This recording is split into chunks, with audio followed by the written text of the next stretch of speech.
Bonjour à tous, nous sommes bel et bien à ce rendez-vous. Ça va chauffer de Label Radio et Télévision, votre chaîne panafricaine internationale. Et nous vous disons un grand merci d'avoir décidé aujourd'hui encore d'être en notre compagnie. Le temps est maussade ici à Dakar. Je ne sais pas pourquoi. Bonjour, bonjour Mami Sam. Bonjour, comment ça va? Bien. Ça va, je vais très bien. Et vous? Oui, ça va. Vous nous avez manqué la semaine dernière. Oui, j'étais un peu souffrante, mais moi, vous m'avez manqué. Je suis heureuse de vous retrouver.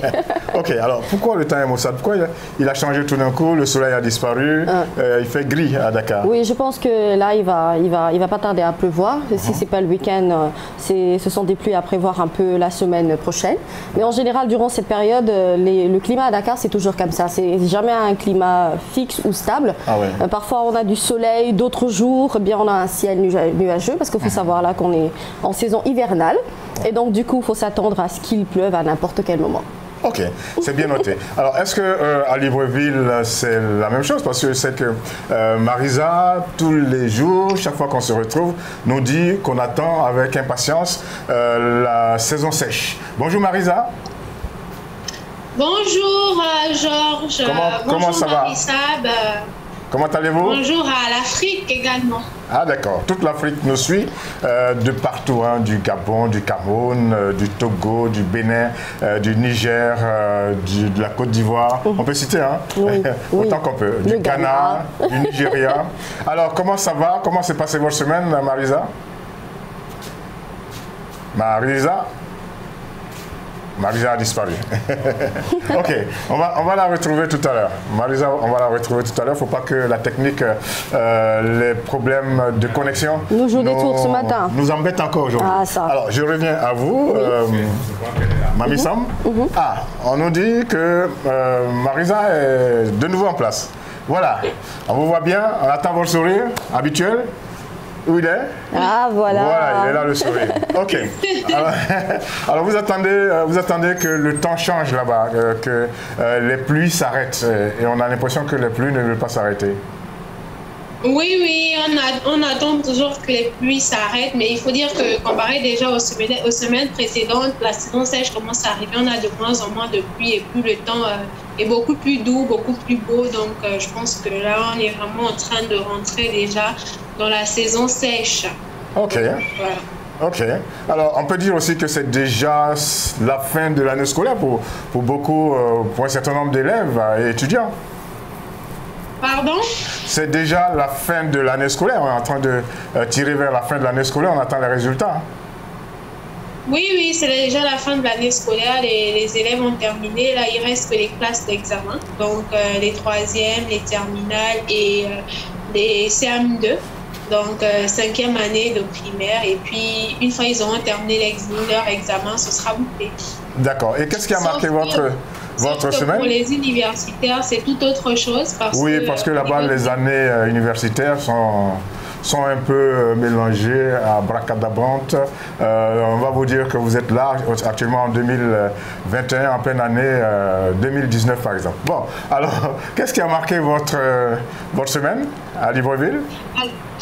Alors, au niveau du Gabon, hein, ce qui a marqué la semaine, il faut le dire, c'est une décision de la CAF qui est tombée hier sur l'affaire Konga Guelor, qui est un sportif gabonais. La Fédération congolaise de football association avait donc porté plainte contre la Fédération gabonaise de football sur la légitimité du joueur Konga Guelor qui est gabonais. Il disait qu'il y avait fraude au niveau de l'identité de ce joueur-là et que par conséquent, il n'était pas apte à jouer en équipe nationale. Pour la petite histoire, le 25 mars dernier, le Gabon a livré un match contre la RDC et après ce match, le Gabon s'est qualifié pour la CAN et la RDC a été disqualifiée sur un score de 3-0 et le joueur en question qui a été mis en cause dans cette plainte-là a effectué 2 passes décisives justement pour permettre au Gabon de remporter ce match-là.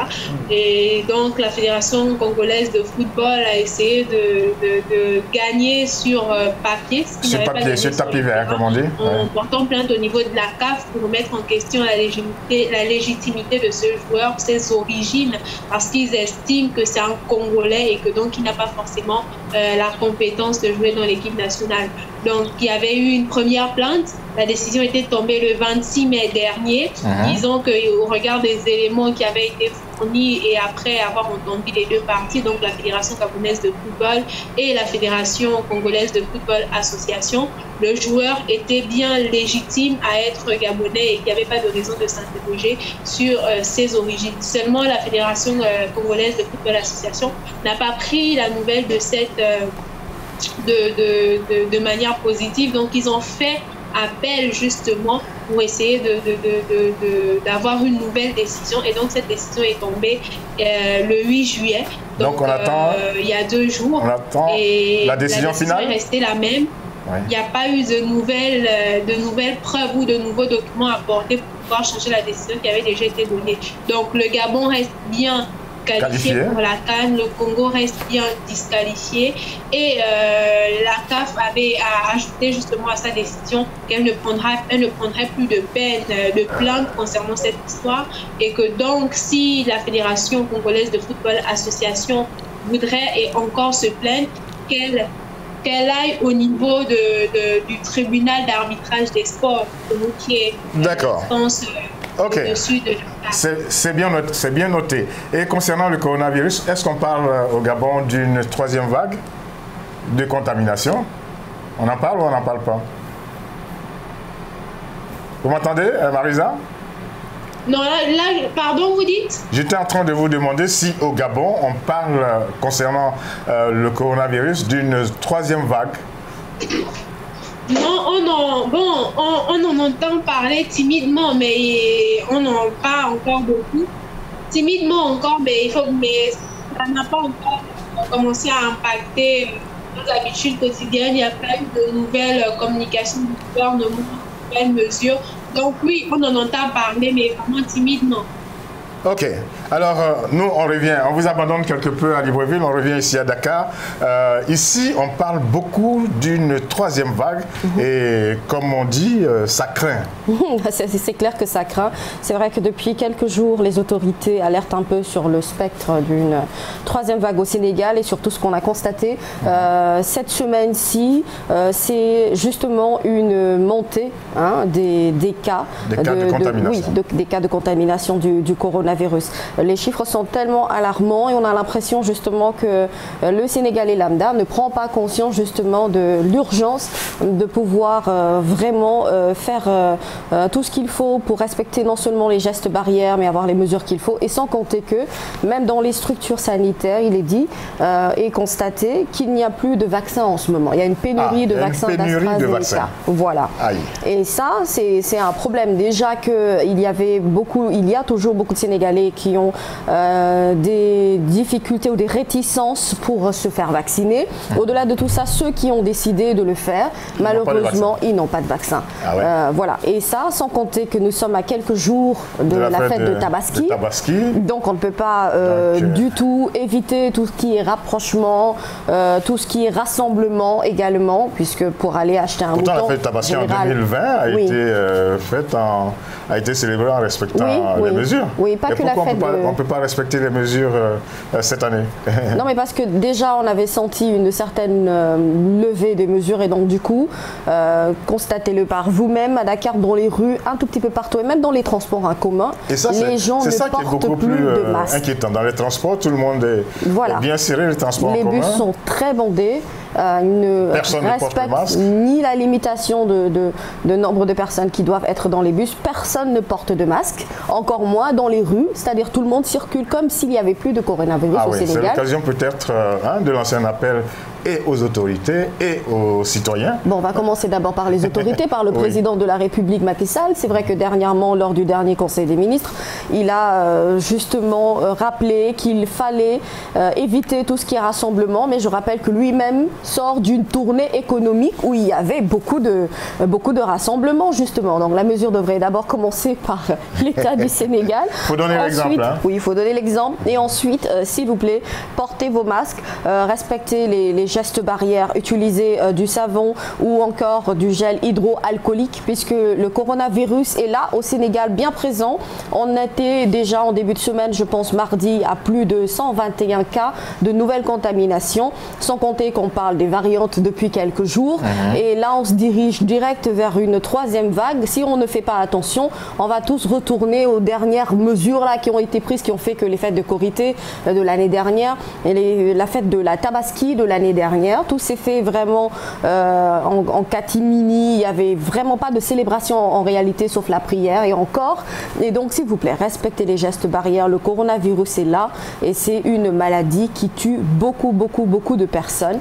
Et vaccinez-vous si vous avez la chance de trouver un vaccin. Et ce que dit Mamy Samb est valable pour les Sénégalais, c'est valable pour les Ivoiriens, c'est valable pour les Togolais, c'est valable pour les Camerounais, c'est valable pour tous les citoyens, quel que soit le pays dans lequel on se trouve. Alors, vous avez abordé la question tout à l'heure.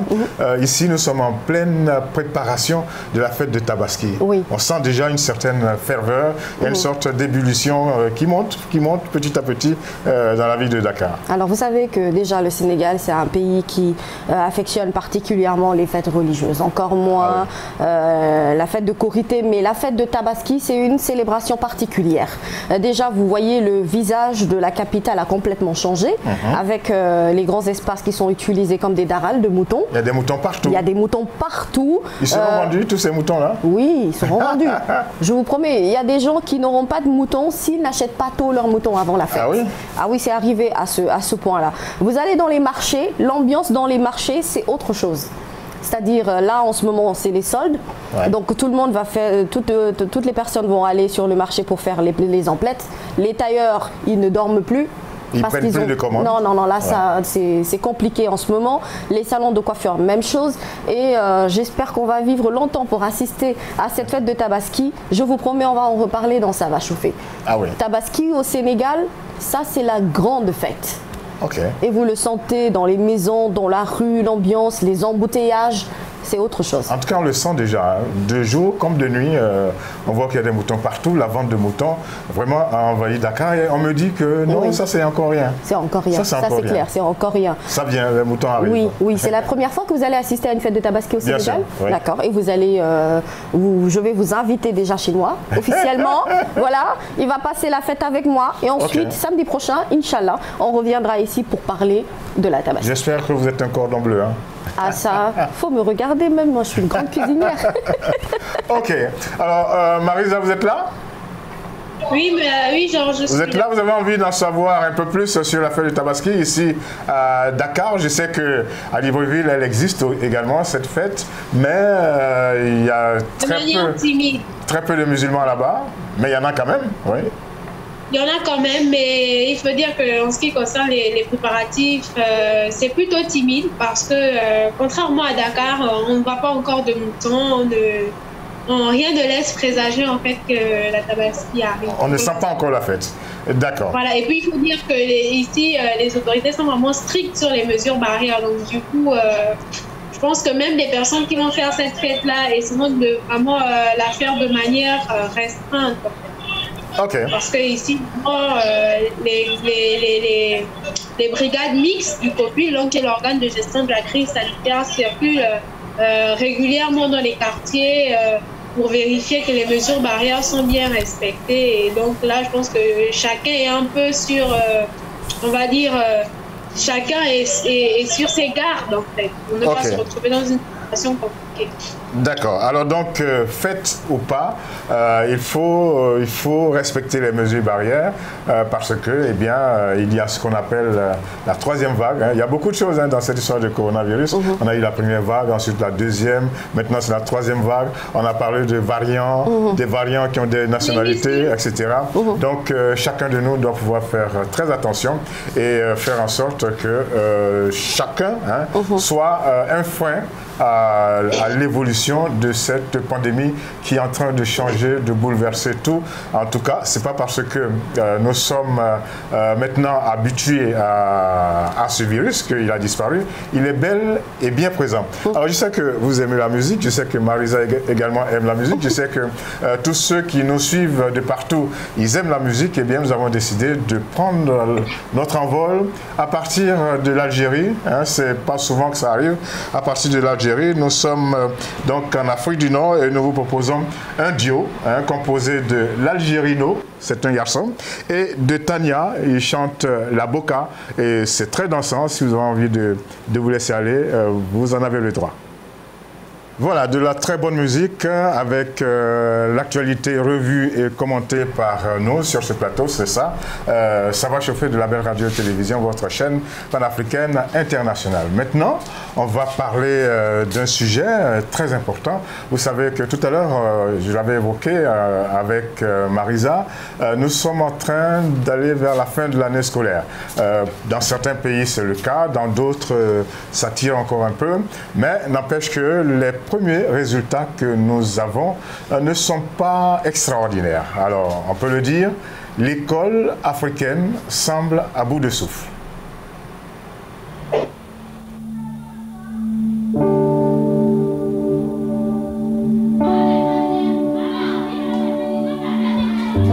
Les pays africains présentent les plus fortes croissances démographiques au monde. Parallèlement, l'éducation fait face à un manque criant de moyens et le niveau des enseignants est très faible. Le taux de scolarisation a certes augmenté un peu partout sur le continent, mais globalement, il reste faible et surtout, les résultats scolaires sont loin d'être satisfaisants. Au BEPC, le brevet d'études du premier cycle, la Côte d'Ivoire, il y a quelques jours, a affiché un taux de réussite de 41,27% contre 53,17% en 2020, soit un recul de 11,90 points. Pour le même examen, le Togo a atteint, lui, en 2021, 59,54%. Au Niger, le taux de réussite aux examens sont de 39,61% au BEPC et 25,75% au baccalauréat. Pour le Gabon, en 2020, le taux de réussite au BEPC a été de 69,95%. Les enseignants sont nombreux à ne pas avoir choisi ce métier par vocation, mais par nécessité d'avoir un emploi. Il y a quelques années, au Niger, les enseignants ont passé des tests d'évaluation. Plus de la moitié d'entre eux n'ont pas obtenu la moyenne en français et en mathématiques, et environ 12 000 instituteurs ont vu leur contrat résilié. Comment donc enseigner lorsqu'on n'a pas soi-même le niveau? L'enseignement semble avoir perdu ses lettres de noblesse. Faut-il s'alarmer? Chère Georgette, que faut-il faire pour relever le niveau de l'école dans nos différents pays? Moi, je pense que oui, il faut s'alarmer parce que l'école publique dans les pays africains a pris un véritable coup et les résultats, on a donné des résultats d'un certain nombre de pays, pas tous certainement, mais les quelques résultats que nous avons eus dans le sujet qui a été commenté par Bintou Bey Samake, eh bien, on a vu que c'est pas extraordinaire. On est à peine à 50% de réussite.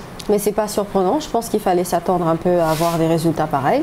Parce que depuis quelques années, on va dire, on a constaté d'abord le niveau très bas des enseignants et forcément qui se répercute sur le niveau des élèves. Quand l'enseignant qui est chargé de pouvoir donner toute la connaissance n'a pas un certain niveau, il est impossible de pouvoir transférer toutes ces connaissances à un élève. Et il faut compter également que c'est une responsabilité vraiment partagée de la part déjà des États africains qui tardent un peu à mettre tout ce qu'il faut pour que le secteur de l'éducation soit un secteur prioritaire.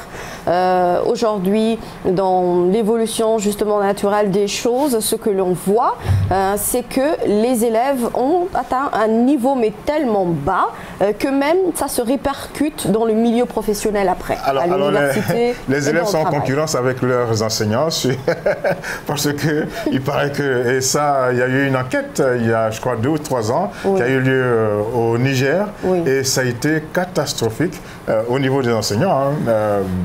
On leur a posé des questions simples. 7 plus 10, ça fait combien? Certains enseignants n'ont pas pu répondre. Des questions concernant la grammaire, pareil, 12 000 qui ont été mis à la porte, mais ils avaient déjà eu le temps de faire des dégâts.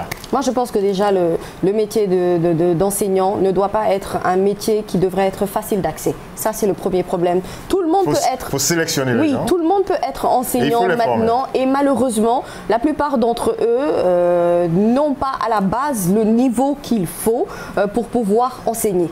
On les a vus et ce sont des enseignants qui ont choisi ce métier justement parce qu'ils n'avaient pas le choix ou ils n'avaient pas un autre recours. Ils n'avaient pas la possibilité d'aller faire autre chose. Donc comment aujourd'hui on voudrait que l'école africaine soit à un certain niveau si déjà au niveau de la sélection on ne prend pas le temps de déjà bien former les enseignants et de leur exiger un certain niveau pour pouvoir après donner des cours ou pouvoir enseigner. Si ça continue comme ça avec des enseignants qui ont déjà des problèmes pour mettre l'article qu'il faut ou mettre la phrase qu'il faut là où il faut. Vous voyez des enseignants qui vous mettent un là à la place du le, un à la place de une. Je veux dire qu'ils n'ont pas un niveau, tout simplement. Oui. Je suis curieuse. Il y a un enseignant qui a dit quand c'est une femme, on dit là. Quand c'est un homme, on dit le. Quand ils sont nombreux, on dit les. Alors, il demande aux enfants, les enfants, votre maman, elle est là? Les enfants disent oui. Et votre papa, il est le? Et ils disent oui. Et vous-même, vous êtes là? Ok, c'est des choses qui arrivent et je vous assure que si vous fouillez un peu sur le net, que vous retrouvez cette enquête qui a été faite par les autorités nigériennes sur le niveau des enseignants, eh bien vous allez avoir vos cheveux qui se dressent comme ça. Alors, est-ce que c'est le même cas, Marisa, là-bas au Gabon? Je sais que le niveau d'alphabétisation au Gabon est beaucoup plus élevé que la moyenne africaine, mais n'empêche que le problème demeure. L'école publique a de grosses difficultés.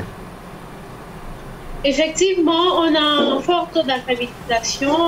Ici, la grande partie des enfants est scolarisée. Mais comme vous l'avez dit, la qualité de l'éducation reste... Au Gabon, l'école est obligatoire, c'est ça? Oui, jusqu'à l'âge de 16 ans. Jusqu'à 16 ans. Obligatoire. Okay. Oui, jusqu'à l'âge de 16 ans. Et si on se rend compte qu'il y a des enfants qui traînent dans la rue, il y a une enquête qui doit être menée. Et si on se rend compte que c'est de la faute des parents, ils sont passibles de poursuite. Donc oui, l'école est obligatoire au Gabon jusqu'à l'âge de 16 ans. Maintenant, la qualité de cette formation, de cette éducation-là, elle reste à discuter.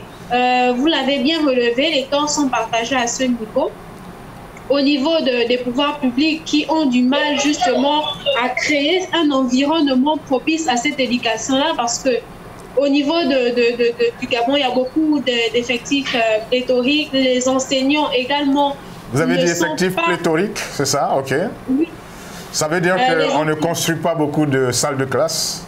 On ne construit pas beaucoup de salles de classe, mais ça, là je parle même juste au niveau de la capitale, mais sinon dans l'arrière-pays, le constat est encore plus alarmant. Ok, Marisa est bloquée par les difficultés de la connexion. Vous savez que la ministre ivoirienne de l'Éducation nationale était ici il y a quelques jours pour voir comment ça marche.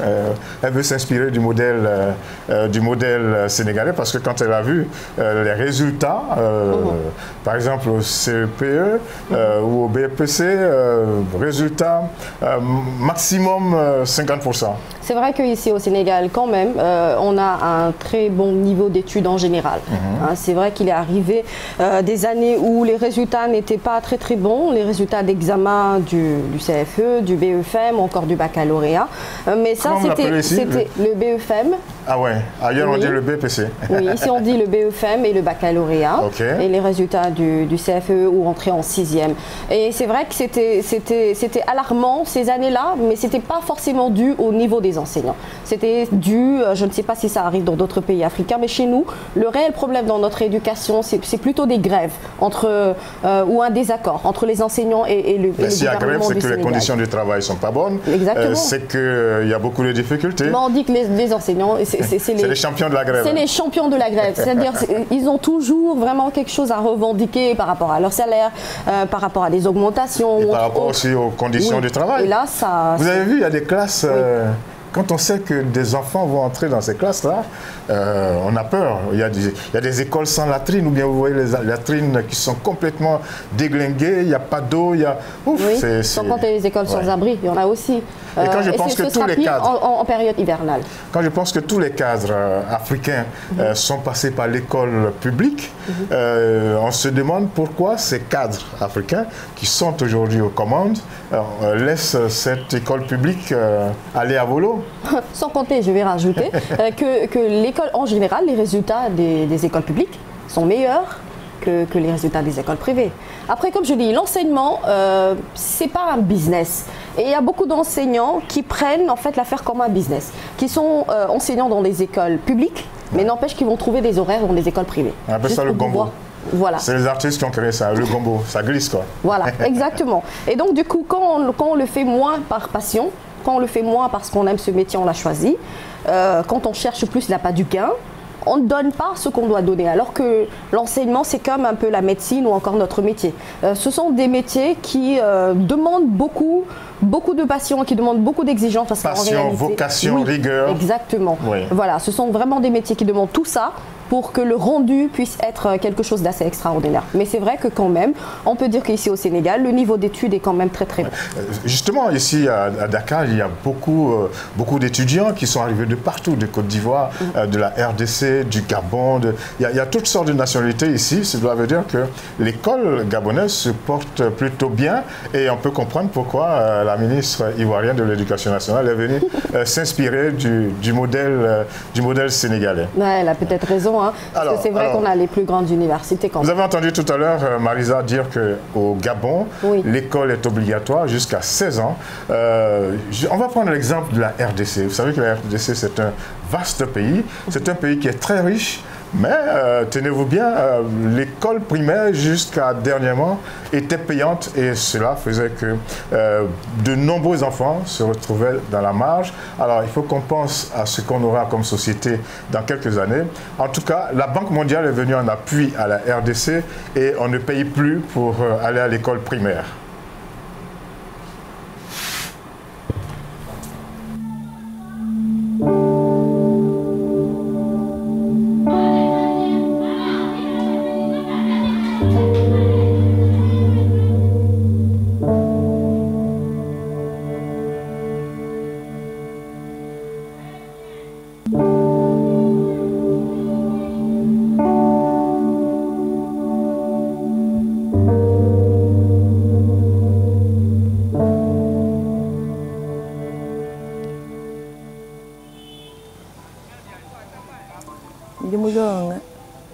Chega mo chiri mo chinai chivo mo chiri chitobwa chika ku possibility bale libanyi bonse bavo bafumele mushale kayanga kuvuwa kumfutila to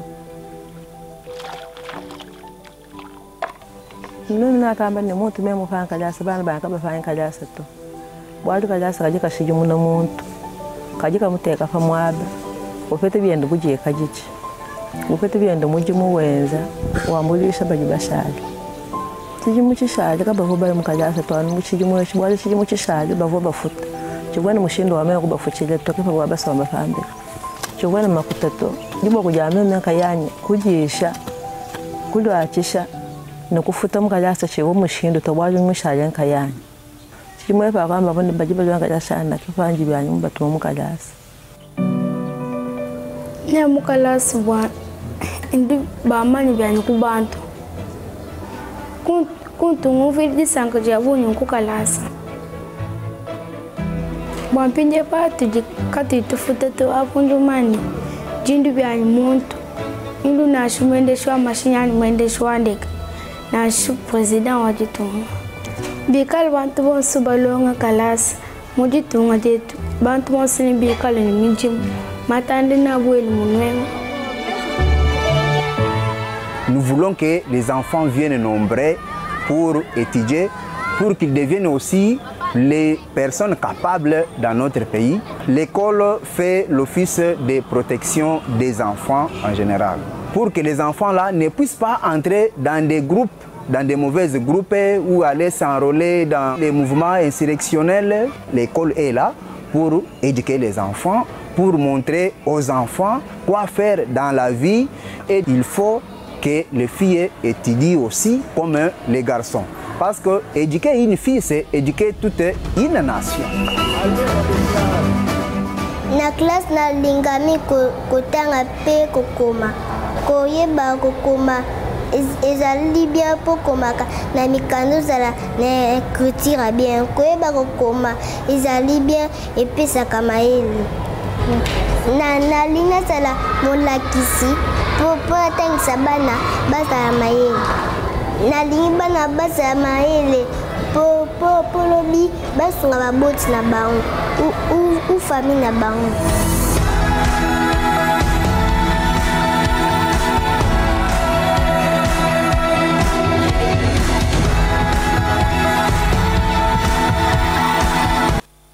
Voilà, il faut dire que ces enfants sont contents d'aller à l'école parce qu'il y en a un même qui a dit, s'il va à l'école, il aura envie plus tard de devenir président de la République. Et puis, l'une des mamans qui a été interrogée, elle a dit qu'il s'est trouvé des moments où elle était obligée de faire un choix entre avoir quelques moyens pour nourrir les enfants et puis payer l'école. Donc, elle a préféré les nourrir pour ne pas qu'ils ne s'en sortent pas. Donc maintenant que l'école est gratuite, l'école primaire est gratuite en RDC, en République démocratique du Congo, ils sont beaucoup plus nombreux, jusqu'à 2 500 000 enfants qui ont pu être injectés dans les circuits de l'école. Alors, les bienfaits de l'école, tout le monde le sait.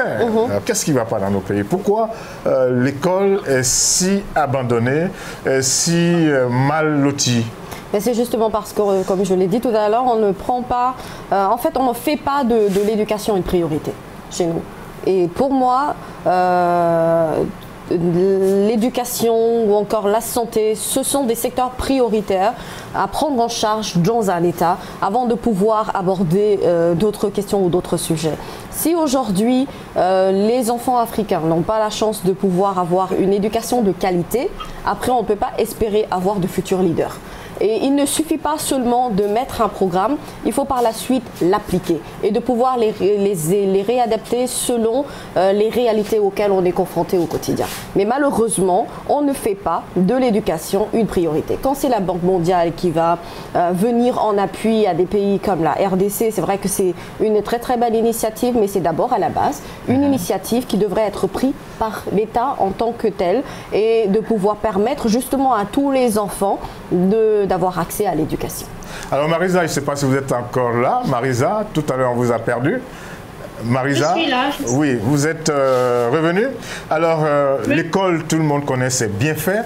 Alors, comment on peut expliquer que, comme tout à l'heure le disait Mami Sam, comment peut-on expliquer que l'on ne fasse pas de l'école une priorité? Qu'est-ce qui ne va pas? Avant de répondre directement à la question, il y a un adage qui me vient à l'esprit. Il y a quelqu'un qui a dit un jour, si vous voulez tuer un pays, pas besoin de tirer sur les... déstabiliser le système éducatif et dans 15-20 ans, le pays sera mort. C'est tout à fait cela. Marie Sam l'a si bien dit, c'est parce que l'éducation n'est pas un secteur prioritaire. Du moins, il l'est sur le papier, mais dans les actes, qu'est-ce qu'il en est? Donc, moi, je pense que c'est la volonté des pouvoirs publics à vouloir faire de l'éducation nationale un domaine prioritaire. Dans quel sens? Dans la mesure où, pour nous, il y a des écoles qui sont... Bon, il n'y en a pas assez, mais il y a des écoles. Mais quel est le système éducatif là-dedans? Quel est le moyen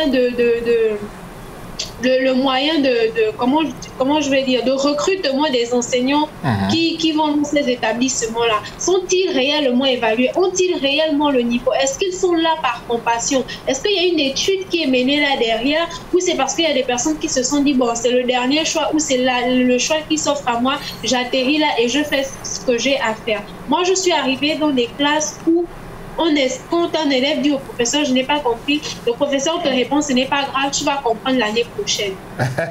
C'est quoi ton travail si je suis censé comprendre l'année prochaine? Donc, il y a déjà ce problème-là qui est là. Au-delà de ça, est-ce que les enseignants qui sont là sont dans les conditions pour travailler? Parce qu'on parlait tout à l'heure du fait que les enseignants sont des champions des grèves, mais ils ne font pas grève pour le bon plaisir. Ils ont des raisons. Ici, il y a plein de situations qui poussent les enseignants à faire des grèves parce que les conditions d'apprentissage, non seulement pour les apprenants ne sont pas réunies, les conditions de travail pour les professionnels ne sont pas réunies. On se retrouve dans des situations où le système éducatif a du mal à fonctionner. Pour prendre le cas d'une université dont je vais taire le nom ici, l'année scolaire académique 2021 n'a pas encore commencé. Ils sont encore dans l'année académique 2019-2020. Ah, c'est ce que je disais tout à l'heure. En 2022. Alors qu'on est dans un pays qui a des dirigeants, qui a un ministère de l'Éducation nationale, ces dirigeants-là qui doivent être là sur le terrain pour vérifier si tous les décrets, les lois, les arrêtés qui sont pris en Conseil des ministres ou ailleurs sont réellement respectés. Ça ne se fait pas. Au-delà de ça, il faut dire qu'à un certain niveau, notre génération a un problème. On a un problème au niveau des loisirs, on a un problème au niveau de la facilité. On est dans une politique de facilité, dans une politique de rapidité. Les apprenants, aujourd'hui, pour eux, le plus important pour la majorité à un certain niveau, et je pense que c'est de là que viennent le problème de la qualité de l'éducation aussi, parce que on est dans un système où aujourd'hui on privilège le diplôme contrairement à la compétence qu'a la personne. Et les apprenants l'ont bien compris. Donc, l'objectif pour eux aujourd'hui, c'est d'avancer sans forcément avoir la compétence qu'il faut. Donc, il y a des tricheries. Sans avoir intégré tous les éléments qui permettent d'avancer. Sans avoir intégré tous les éléments qui sont nécessaires justement à cette formation. Et après, on se retrouve avec des personnes dans le monde du travail qui ne sont pas compétentes.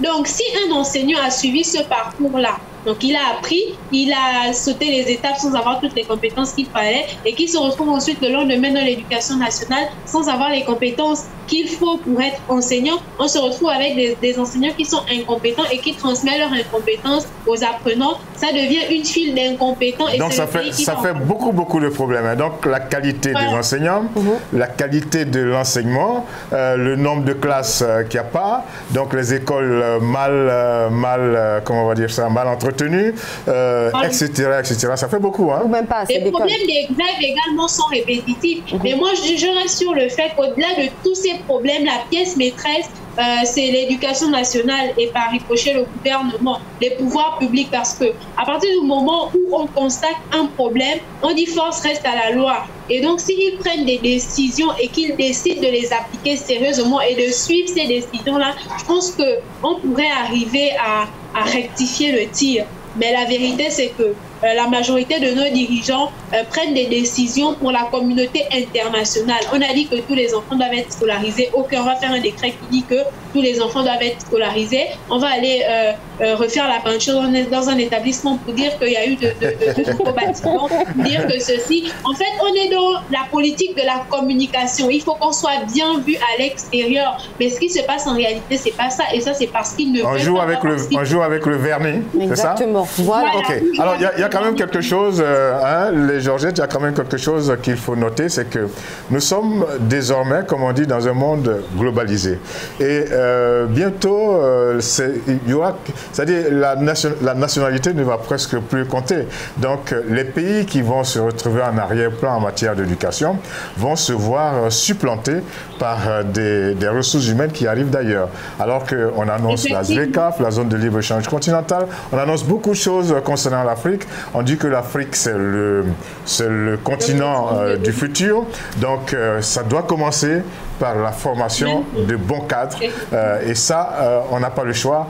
Il faut qu'on interpelle nos autorités pour que quelque chose soit fait. C'est vrai qu'il y a des parents qui ont démissionné, il y a un peu de tout, etc.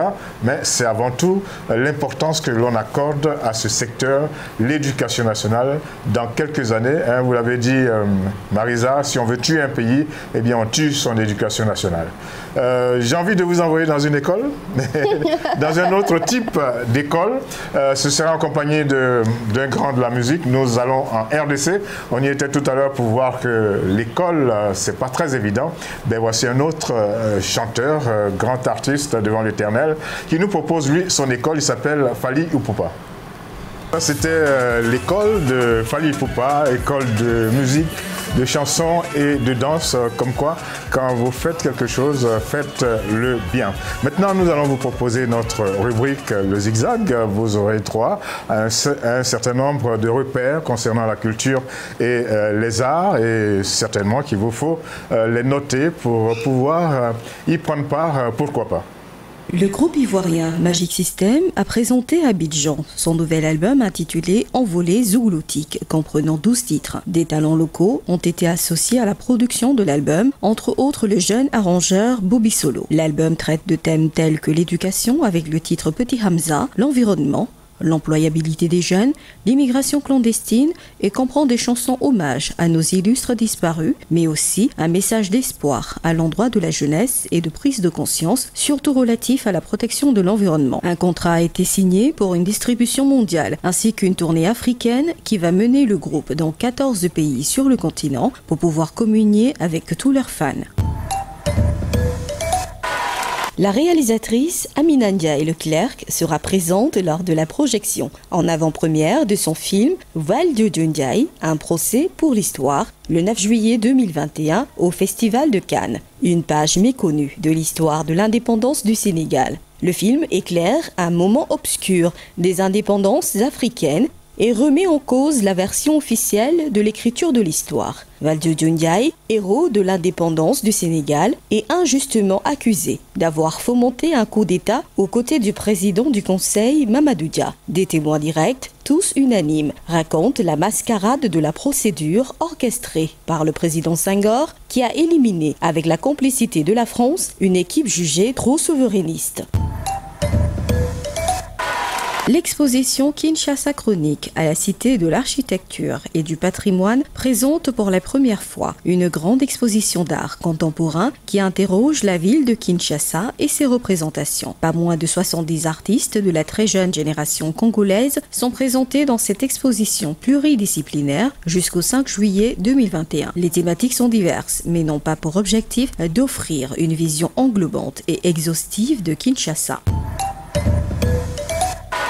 L'autre femme de mon mari ou la conjugalité dédoublée au Gabon, socio-anthropologie de l'extra-conjugalité durable, un livre de Philippe Nkoma Netchemandi, paru le 16 juin 2021. Ce livre procède à l'analyse des cadres culturels et sociaux de l'extra-conjugalité durable au Gabon. L'auteur déconstruit l'extra-conjugalité durable gabonaise en 2 étapes. La première s'interroge sur la nette dissociation pratique entre légitimation coutumière et l'égalité inférieure par le code gabonais civil, et la seconde étape approfondit l'analyse des cadres de légitimité propres des acteurs extra-conjugaux au point de pouvoir exprimer l'extra-conjugalité durable en termes de quasi-conjugalité où seulement l'homme entretient 2 femmes et non le contraire.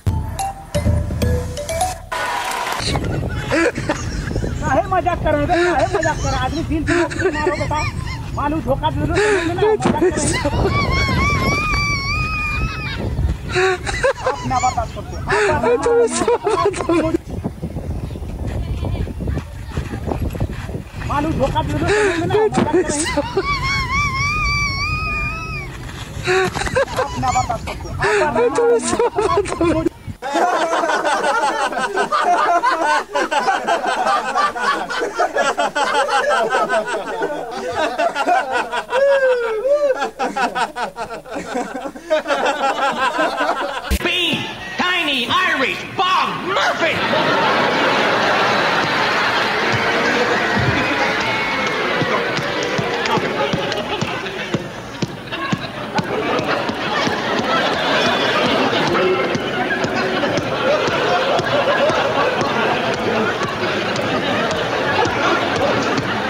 Don't go away. Who's he? That's a champ. Tiny Irish Bob Murphy. Oh, no, no, no, no.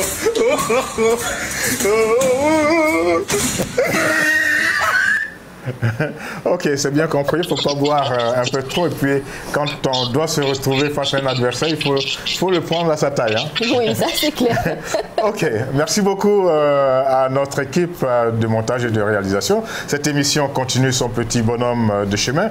Maintenant, vous le savez, Mamie Samb, dans cette émission, nous avons décidé de célébrer le mérite. Ça donne une rubrique qui s'appelle Méritocratie. Voilà, Méritocratie avec aujourd'hui une jeune fille que vous allez découvrir, mais que vous allez adorer. C'est une jeune Nigérienne et c'est la première. Oui, Nigérienne. Ouais. Et c'est la première. C'est différent de Nigérienne. Non, Nigérienne ou Nigériane. Nigériane, c'est du Nigeria. Okay. Niger, c'est du. Attendez. Nigérienne. Donc nigériane. Nigériane, elle vient du Nigeria. Voilà, c'est ça. Elle s'appelle Ola Orekunrin et elle a créé la première ambulance volante de l'Afrique de l'Ouest. Et ça, c'est très important. Ola Orekunrin a créé Flying Doctors, le premier service d'ambulance volante d'Afrique de l'Ouest. Âgée de 21 ans, elle est l'une des plus jeunes médecins du Royaume-Uni. Née à Londres et d'origine nigériane, elle a perdu sa jeune sœur de 12 ans dans des conditions terribles. En voyage au Nigeria, cette dernière est tombée gravement malade de la drépanocytose. Devant être évacuée, aucun hôpital à proximité ne pouvait traiter sa condition médicale. Sa famille chercha une ambulance volante pour la conduire à un hôpital pouvant la prendre en charge. La seule disponible était en Afrique du Sud à 5 heures de vol. Sa sœur décéda. Une tragédie qui va donner un tournant décisif à la carrière de Ola Orekunrin. Ola se donne à fond dans ses études de médecine en Angleterre, dont elle sort avec brio médecin et devient ainsi un des médecins les plus jeunes du Royaume-Uni. Elle mobilise ses connaissances médicales, son rêve de devenir pilote pour créer Flying Doctors Nigeria, la première ambulance volante indigène de son pays. Depuis plus de 10 ans, sa société vaut plusieurs millions de dollars et emploie plusieurs dizaines de personnes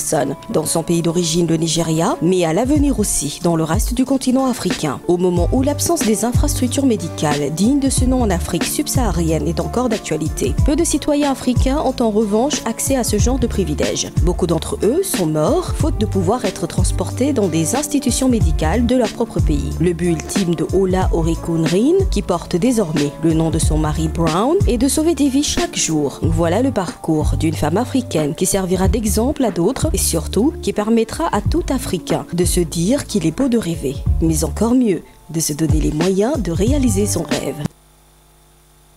Bravo, Marisa, voilà, je ne vous vois pas applaudir. Bravo. Ok, vous voyez, hein, c'est une femme et elle a décidé de venir en appui à son pays avec Flying Doctors. Oui, c'est ça, Flying Doctors, qui est... Quand vous avez été bien formé, mais voilà ce que ça... Voilà, vous voyez maintenant, hein, on voit directement le lien quand on est bien éduqué, surtout que c'est vrai. Elle a eu un parcours assez compliqué où elle a perdu très jeune son... Et ça fait un déclic. Ça a fait un déclic chez elle. Elle s'est dit plus jamais ça en Afrique. Maintenant, on devrait pouvoir avoir la possibilité d'évacuer un malade très rapidement quand ce malade est dans une situation grave. Surtout que les routes ne sont pas extraordinaires dans nos pays. Et donc une ambulance volante, c'est un hélicoptère qui est une ambulance en fait. Et donc en même temps, voilà, non seulement c'est quelque chose qui va pouvoir servir à son pays, le Nigeria, mais également l'Afrique de l'Ouest. Et on lui dit chapeau, bravo. Ok, même chapeau que vous mettez sur la tête de cette jeune femme, Marisa. Oui, moi je lui tire ma révérence. On dit être un entrepreneur, c'est répondre à un problème qui est là. Et on sait comment l'évacuation sanitaire dans nos pays africains est assez complexe, notamment par rapport aux routes déjà qui ne sont pas toujours en très bon état, mais également à la distance à parcourir pour arriver dans les structures sanitaires les plus proches. Et donc, beaucoup de personnes sont décédées justement à cause de cette difficulté d'accès aux structures sanitaires. Oui, on a vu des femmes accoucher dans des brouettes, par exemple. C'est inadmissible. Donc, elle a vraiment bien pensé son idée. Donc, on lui tire notre référence et surtout on la félicite parce que c'est un acte, il fallait y penser. Il fallait vraiment y penser. D'accord. Donc, félicitations. Oui. Félicitations à elle, tout en espérant que le service soit accessible. Parce que c'est là aussi où le bas blesse. Ok, il y a une solution qui est apportée. Maintenant, comment faire, travailler avec les pouvoirs publics, comment justement pouvoir rendre ce service-là accessible au plus grand nombre. En tout cas, l'Afrique a du talent, hein, ça on peut le dire. Les gens ont du talent à condition qu'ils soient bien formés. Et s'ils sont bien formés, eh bien, ça donne ce qu'on a vu. Et donc, il ne faut pas désespérer de l'Afrique, mais n'empêche que c'est quand même dur. Hein, on ne va pas bien à l'école, la santé, c'est pas évident, l'électricité, c'est pas toujours abordable, etc., etc. Mais n'empêche que nous sommes très enthousiastes pour célébrer. Voilà, quand on prend le temps d'apprécier ce genre de musique, on ne peut que croire en l'Afrique. C'est vrai que c'est difficile, mais on va finir par y arriver. Et c'est un peu le rôle, hein, de la belle radio et télévision de faire en sorte que l'Afrique soit défendue de la meilleure des façons. Et ça va chauffer. C'est vrai que nous mettons le doigt sur un certain nombre de plaies, mais en même temps, nous savons que ça marche sur certains aspects. Et donc, vous restez en notre compagnie. On continue notre petit bonhomme de chemin. La belle radio et télévision vous propose souvent des sujets de débat. Tout à l'heure, on a parlé de l'école.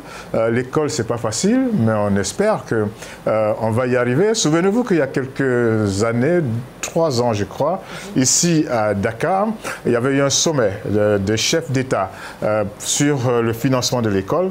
Et on va revenir encore sur le discours de Nana Akufo-Addo, le président ghanéen.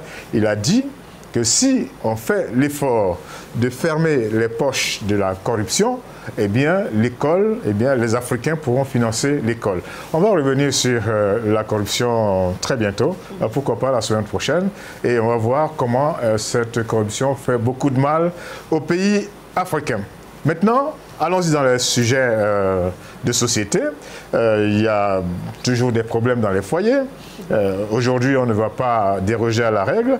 On va parler des relations avec les beaux-parents. Pourquoi c'est compliqué, c'est si compliqué? Ah ça, parce qu'on est en Afrique. C'est pas seulement en Afrique, hein. mais beaucoup plus fréquent en Afrique. Ah bon, c'est rare, c'est rare. C'est vrai, ailleurs c'est rare. Mais je veux dire, comment existe, hein. Moi, je trouve que comment le problème est profond. J'ai entendu un Européen dire qu'il a envie de tordre le cou à sa belle-mère. Ouais, c'est des choses qui arrivent. Enfin, bon, disons que nous, les femmes, quand même, on est compliqués, difficiles à gérer, surtout difficiles à satisfaire. Ok. Alors, c'est le même cas au Gabon, Marisa, le problème de la belle famille, on va dire belle famille toxique, ou bien des fois c'est la mariée, hein, qui a un comportement toxique. Bon, cela dépend de où on se met.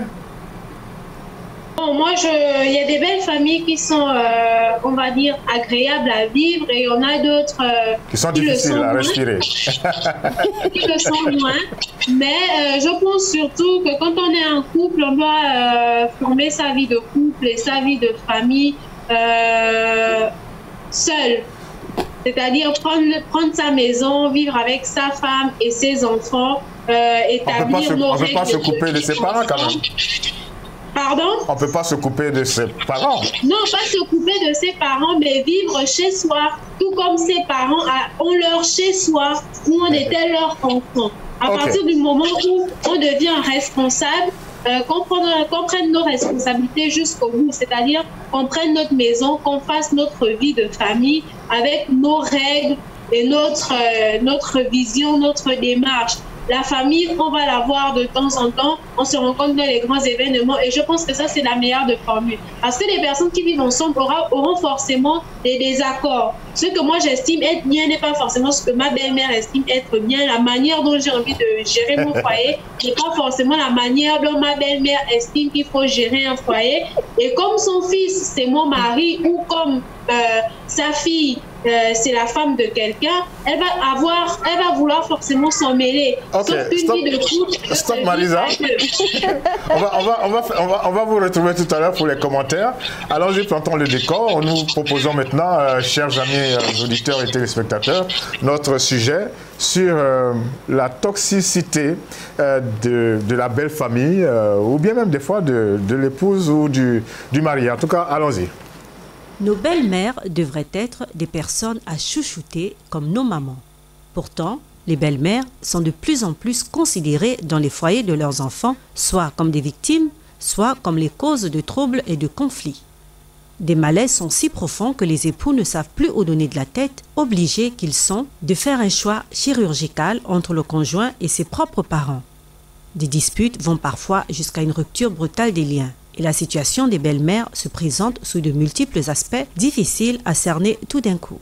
Allons-y pour le cas où un homme est si amoureux de sa femme que sa mère, donc la belle-mère de son épouse, pense qu'il a été ensorcelé, envoûté et sous l'emprise de rituels bizarres. La belle-mère et bien d'autres beaux-parents de l'épouse n'hésitent pas à croire que leur fils est complètement dominé et se comporte comme un faiblard.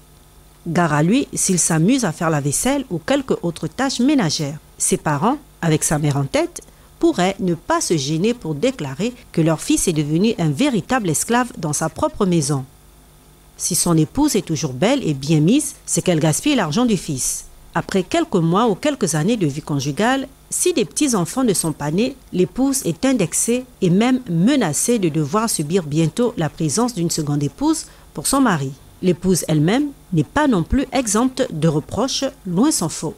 L'on a vu des femmes jeter à la poubelle l'appétissant repas amené par leur belle-mère et ainsi de suite. Dernièrement au Cameroun, la célébration manquée d'un mariage continue d'alimenter les commentaires. À la question sur le choix d'un régime polygamique ou monogamique, les futurs mariés ont étalé leur discordance devant tous les invités. Pendant que l'homme annonçait polygamie, la femme, imperturbable, déclarait monogamie. Finalement, ce mariage a été purement et simplement annulé. Renseignement pris, le couple s'était accordé sur la monogamie, mais la belle-mère de la future épouse avait insisté auprès de son fils pour qu'il choisisse le régime polygamique. Ce futur marié était-il obligé de subir le dictat de sa mère? S'il n'avait pas suivi sa mère, aurait-il été considéré comme ingrat et pas reconnaissant vis-à-vis de sa génitrice? Sa mère s'est-elle comportée comme un être, on va le dire, toxique? Bref, que faut-il inventer pour que de nombreux couples africains trouvent le bon équilibre avec les beaux-parents et particulièrement avec la belle-mère? Alors, chère Georgette. Ok. La question vous est posée, chère Georgette. Mamie Sam?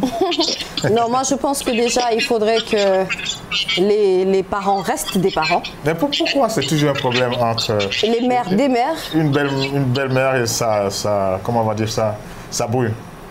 Oui, il faut que les belles mamans restent des belles mamans. Enfin, restent des mamans, tout simplement, on enlève belle, maman, pour leur fils, leur fille, et pour également la personne qui a épousé leur enfant. Et que les épouses restent des épouses et considèrent le mari, la mère de leur époux comme leur propre mari. Si on part sur ce principe, la grande théorie. Mais oui, vous savez, la théorie est belle. Dans la pratique. La théorie elle est belle, mais malheureusement, ce que l'on retrouve, c'est que, vous savez, ce qui se passe en Afrique, pour moi, c'est tout à fait inexplicable parce que tout le monde a le droit de s'immiscer dans le couple de l'autre. Et ça, ce n'est pas normal. Aujourd'hui, si on a un fils et que ce fils choisit une femme, une épouse, elle peut ne pas être à notre convenance. Elle peut ne pas, je veux dire, cette femme peut ne pas nous plaire.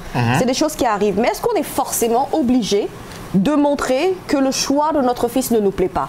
Est-ce que le fils lui-même, on ne peut pas le laisser faire face à ses responsabilités et se cogner la tête droit au mur s'il se rend compte qu'il n'a pas fait le bon choix, qu'il puisse lui-même se sortir de tout cela et laisser également les couples mener leur vie de manière assez indépendante, mais ça ne veut pas pour autant dire qu'on oublie notre maman ou tout simplement on la met de côté, mais on mène notre propre vie comme elles ont eu l'occasion elles aussi de pouvoir faire la leur. Maintenant, ce que l'on constate, c'est que soit c'est une belle-mère et elles ne sont pas toutes comme ça, il y a des belles familles qui sont vraiment extraordinaires, mais quand vous tombez sur une belle-mère qui ne vous laisse pas respirer, c'est-à-dire même étant chez elle, elle s'immisce tout le temps dans notre vie de tous les jours, elle nous considère un peu elle-même comme nous, comme sa co-épouse, c'est-à-dire oui mon fils fait plus, mon fils achète plus de choses à sa femme qu'à moi-même. Ou alors, voilà, vous êtes mariés depuis un bon moment de temps, vous n'avez pas encore d'enfant, bah, la belle-mère, elle revient. Pourquoi? Oui, ta femme, elle est infertile, depuis qu'elle est là, elle n'a pas... Moi, je veux des petits-enfants. Regarde aussi si il mange bien. S'il mange bien, ah non, si vous avez le malheur d'avoir une belle-mère qui contrôle tout, et qu'une fois, elle vient vous voir chez vous, elle voit votre mari qui est en train de vous aider à faire un tout petit peu le ménage ou entre autres, ah, c'est fini. Mon fils, je l'ai perdu. C'est-à-dire, il n'a plus sa tête. sa femme domine même mon fils, c'est plus possible. Et non, c'est le maraboutage.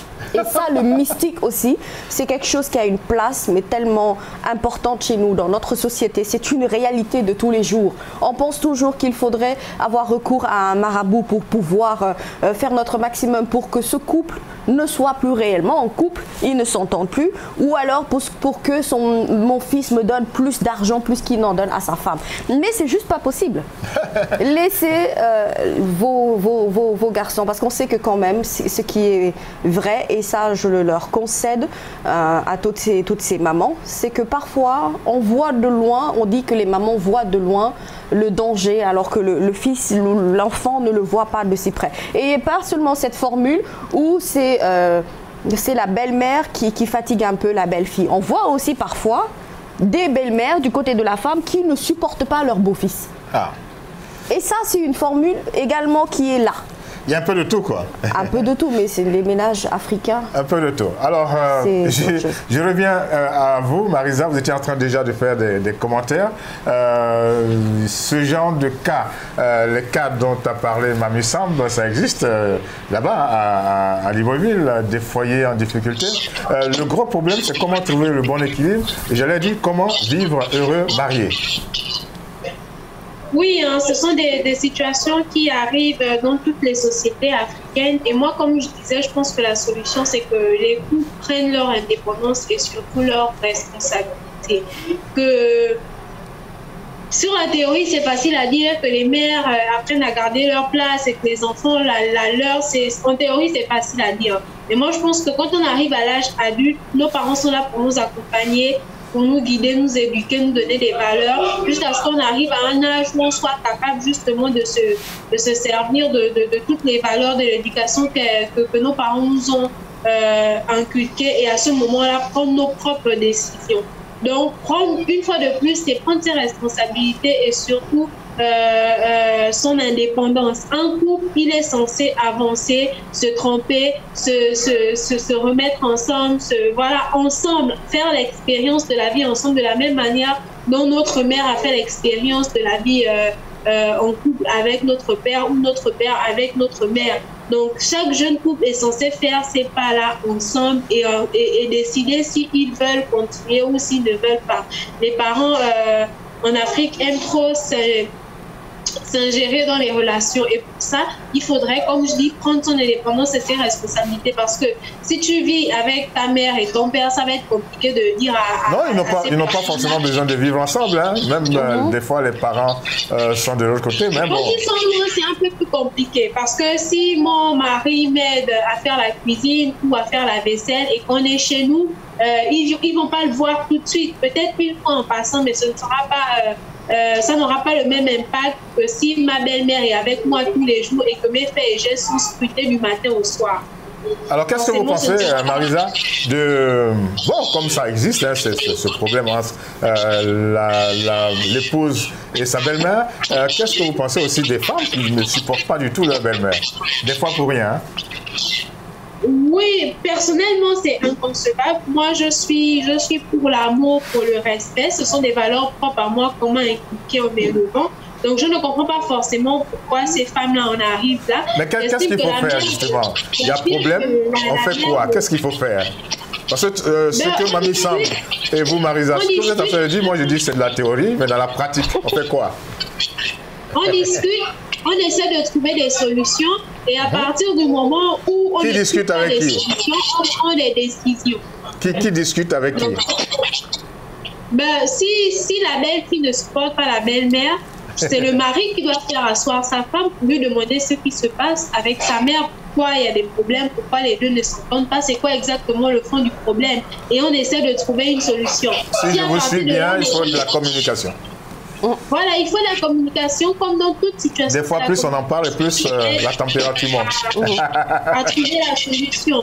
Parce que bien souvent, les belles-mères et les belles-filles ou la belle-famille et la belle-fille ne s'entendent pas juste parce qu'il y a un problème de communication. Alors que si cette communication a été installée, il y a des choses qui auraient été comprises en fait. Alors que, bon, elle est tout le temps bien habillée. Marissa m'a pris l'exemple des femmes qui sont tout le temps coquettes et toute la belle famille vient se dire qu'elle gaspille l'argent de son fils. Mais on est en 2021, il y a des femmes qui travaillent. Mais s'il n'y a pas la communication, il n'y a pas la fréquentation, elles ne vont jamais comprendre ça. On est en 2021, mais le problème demeure. Prendre leur indépendance et vivre leur vie de couple seuls. Affronter leurs problèmes, leurs difficultés seuls. Bien sûr, on a toujours besoin de nos parents, de notre famille autour, mais apprendre à prendre ses responsabilités et de ne pas tout le temps être dans les jupes de maman, être dans les jupes de papa. Arriver à un certain âge, on doit pouvoir être capable de prendre ses décisions soi-même. Alors vous Marisa, vous vous retrouvez en difficulté avec votre belle-mère, qu'est-ce que vous faites? Moi, je me retrouve en difficulté avec ma belle-mère. Déjà, si elle vient me... Qu'est-ce que vous allez lui dire? Parce que des fois, elle peut même pas chercher à vous écouter. Hein? Je vais l'écouter. Je vais simplement l'écouter. Et ensuite, j'irai dire à son fils que voilà ce qui se passe. Maman a dit ceci, maman a dit cela. Moi, je ne peux pas parler directement. Peut-être elle va mal le prendre. Et puis, ça dépend d'abord de la relation que j'ai avec ma belle-mère. Si c'est une belle-mère qui me prend comme sa fille et avec laquelle je discute tout le temps au quotidien, moi, je vais dire que, ah, maman, ce que tu as dit là, c'est pas comme ça, c'est peut-être comme ça, ou tu t'es peut-être trompé, ou tu as raison. Si j'ai tort, je vais m'excuser parce que c'est ma mère, et même si je n'ai pas tort, je vais m'excuser. Mais s'il y a un message à faire passer, que j'estime que c'est un message assez sensible, je vais me retourner vers son fils pour dire que voilà ce qui se passe. Est-ce que tu pourrais pas parler avec maman parce que j'estime qu'avec lui, le message va passer beaucoup plus facilement que si c'est moi qui fais passer ce message-là. Ok. Alors, Mamie Sam, vous êtes un homme et vous avez votre femme qui est en difficulté avec votre maman. Mais j'essaie tout simplement de ne pas rompre le fil du dialogue parce que ce qu'elle dit, c'est important. La communication, c'est la base de tout. Et j'essaie surtout aussi de prendre mes responsabilités, de faire en sorte de faire comprendre à ma femme que ma mère occupe une place très importante dans ma vie et qu'il n'est juste pas envisageable de faire ma vie sans elle.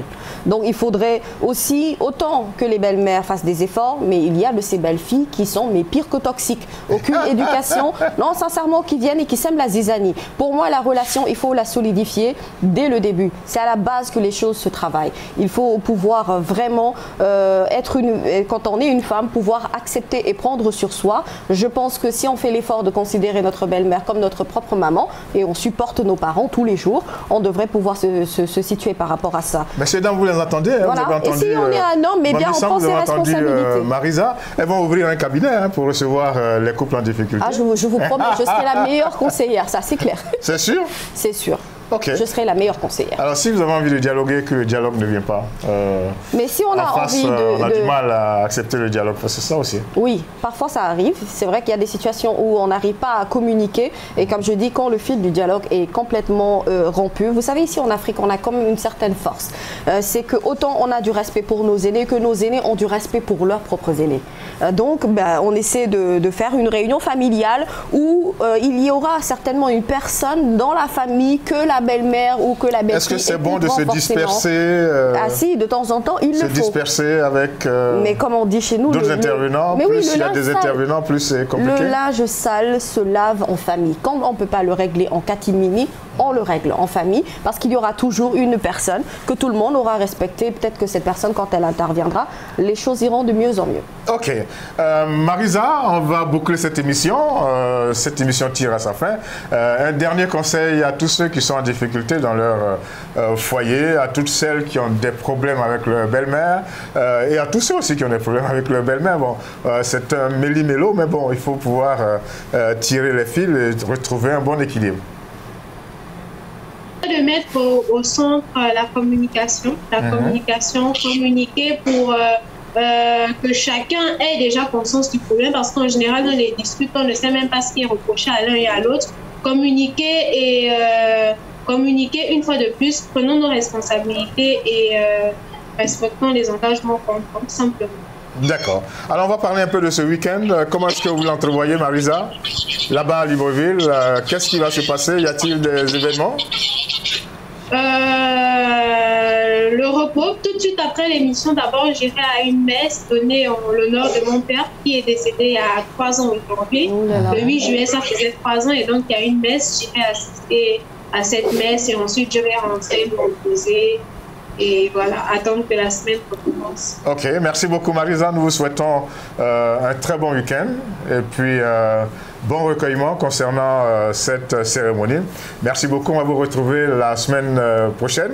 Hein, j'espère que vous serez toujours aussi bien présente. On n'a pas eu aujourd'hui ni Carole, ni Adrienne, ni Pulchérie, mais on espère avoir tout notre monde la semaine prochaine. Alors, comment s'annonce le week-end? J'allais dire, comment préparez-vous la tabaski? Ah ça, non, je suis en train de le préparer comme il faut. Je n'ai pas encore de mouton. Qu'est-ce qu'on mange à la tabaski? Bah, le mouton. Le mouton, avec quoi? À plusieurs accompagnements. Avec chèvre? Non, pas forcément. C'est vrai que non. Par exemple, chez moi, pas de tiep, pas de couscous, pas de vermicelle. Donc, ce sera soit des légumes sautés ou encore de la salade, ou alors des frites ou des pommes sautées. Voilà, ce genre de truc. Je ne vous dirai pas tout parce que sinon vous n'allez pas venir. Voilà. En tout cas, je vous réserve. Je n'oublie pas que j'ai été invité. Hein. Alors c'est quand la date, la fête n'est pas encore fixée. Hein. Il y a une fourchette? Non, pas encore. On est en train de réfléchir entre le 19 ou le 20. Mais ça dépendra un peu du calendrier lunaire. Et voilà, on verra bien. Mais en tout cas, c'est dans cette fourchette-là. Oui, c'est ça. Merci beaucoup Mami Sam, merci beaucoup Marisa et merci beaucoup à vous également qui êtes restés à notre compagnie, c'est notre programme. Tous les samedis, nous avons décidé de faire en sorte que vous démarriez le week-end de la meilleure des façons possibles et j'espère que les sujets abordés vous intéressent et que vous allez les prolonger chez vous à la maison et dans vos différents cercles professionnels. Merci beaucoup encore, nous vous souhaitons un très bon week-end et pour ce faire, nous vous proposons de la très bonne musique sénégalaise avec, c'est un groupe, hein? C'est un groupe, The Best Family, c'est ça? Oui, exactement. C'est un groupe? Ça fait partie de la nouvelle génération. Ok, et ça marche très bien. Le morceau que nous vous proposons